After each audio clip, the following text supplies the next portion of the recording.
Everyday English sentence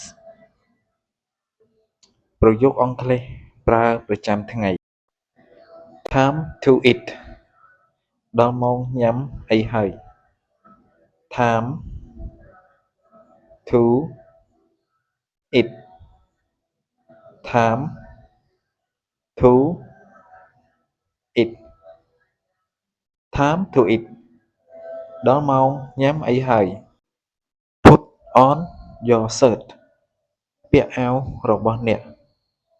Put on your shirt Put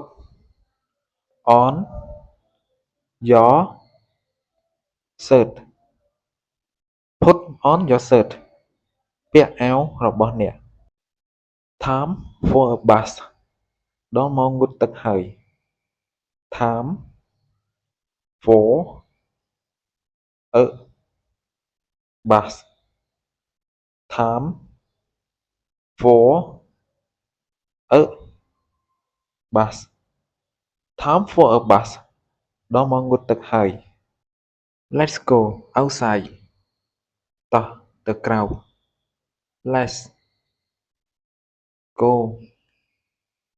outside Let's go outside Let's go outside តោះទៅក្រៅ Prepare for school រៀបចំទៅសាលា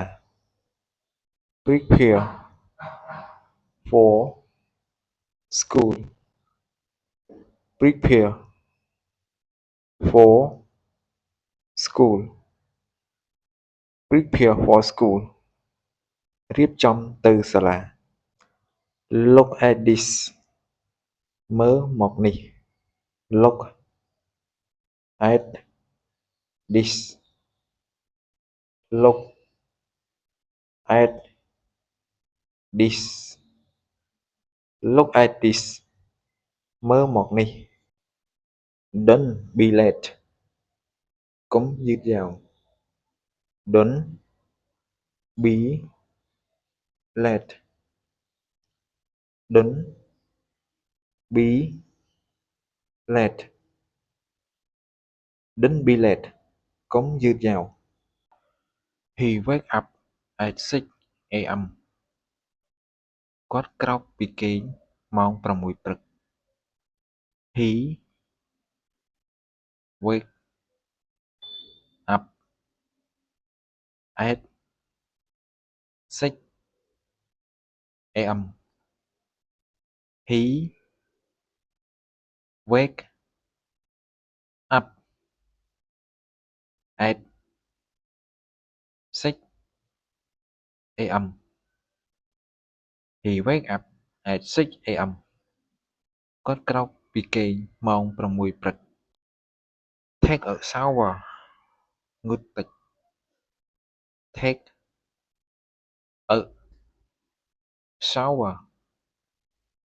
Take a shower Take a shower ងូតទឹក Get dressed ស្លៀកសម្លៀកបំពាក់ Get dressed Get dressed Get dressed ស្លៀកសម្លៀកបំពាក់ Have breakfast ញ៉ាំអាហារពេលព្រឹក Have breakfast Have breakfast Have breakfast ញ៉ាំអាហារពេលព្រឹក Try to work បើកបរទៅធ្វើការ Try to work Try to work Try to work បើកបរទៅធ្វើការ Take a break សម្រាកបន្តិច Take a break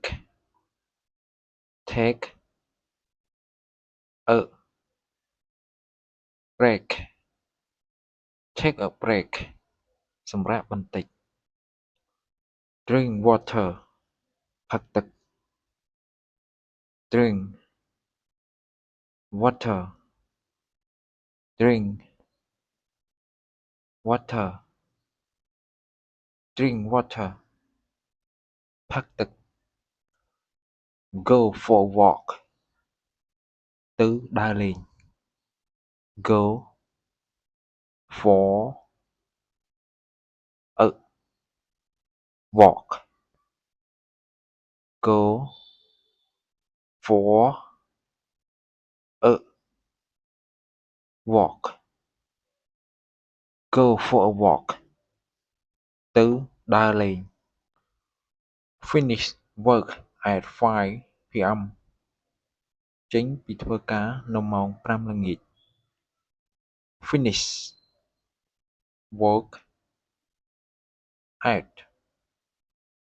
5 p.m. finish work at 5 p.m. finish work at 5 p.m. ចេញពីធ្វើការនៅម៉ោង 5 ល្ងាច